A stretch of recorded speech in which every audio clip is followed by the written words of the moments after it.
Pangalawang tanong. Saan yung kan? Tayo, ganito ang tanong. Kanina, nagbanggit tayo ng mga ayat sa Quran na si Allah subhanahu wa ta'ala umiiral sa taas. Napakalinaw, kahit itong hadith na sinabi ng mahal na propeta, Allahu fawqal arsh. Si Allah ay nasa ibabaw ng kanyang arsh. Hindi pa ba malinaw yun? Allahu Rabbi. Subhanallah. Mamaya babanggitin ko. Ngayon sila, ang tafsir nila sa ulullah ay ulul makana wal qadr. Pagpapaitaas, pangingibabaw. Objection lang. Di ba dapat magtatanong, hindi siya mag-explain? Ganito rin. Okay, katulad mo rin. Kanina, binabasa mo yung post at saka yung kay Abdul Latif Arceo. Okay, hindi ka rin nagdadirect to the point. Nag-iikrar ka, takrir. So ngayon ang tanong, sa kanila, ulul makana wal qadr. Okay? Pangingibabaw, kataas-taasan ng kanyang kapangyarihan o kamahalikaan. Hindi yung kasama yung uludat. Ngayon, saan sa ayat sa Quran at hadith at sahaba na sinabi ang uluwullah ay ulumal makana wal qadr, hindi kabilang uludat? Saan sa Quran dalil na sinabi, pinapaliwanag niya yung ayat na ito, o di kaya hadith na pinapaliwanag niya yung ayat na ito? Kasi ang ayat, tinatafsir sa katulad niyang ayat, hindi hadith o kaya mga sahaba. Saan sa Quran, no, na ayat, na tinatafsir niya yung mga nabanggit natin, na sinasabi niyang ang tinutukoy dyan ay ulul makana wal qadr, at hadith na pinapaliwanag niya, tinatafsir niya, na ang tinutukoy dyan ay ulul makana wal qadr, o di kaya tafsir ng mga sahaba? Kasi nagbanggit daw kanina Qaul ibn Mas'ud, Allah fawqal arsh.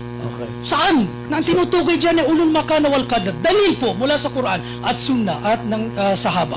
Okay, so Ayat muna, ayat ko sa hadith.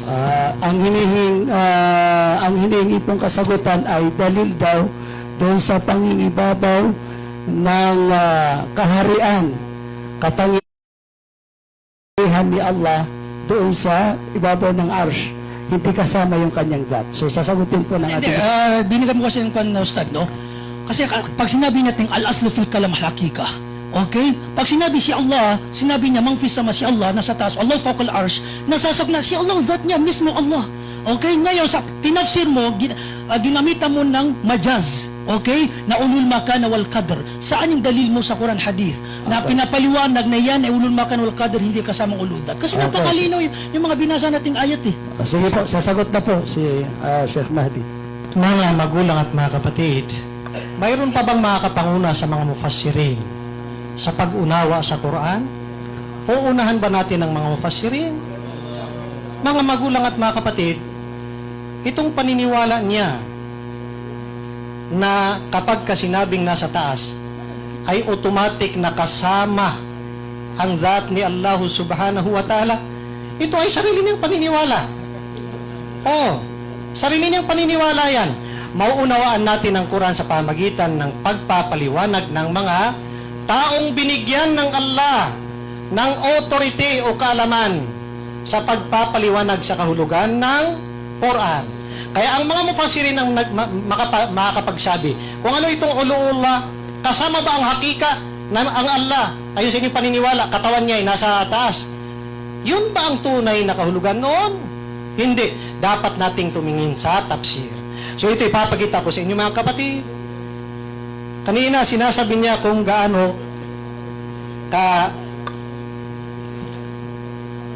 karangal na mufassir si Imam At-Tabari.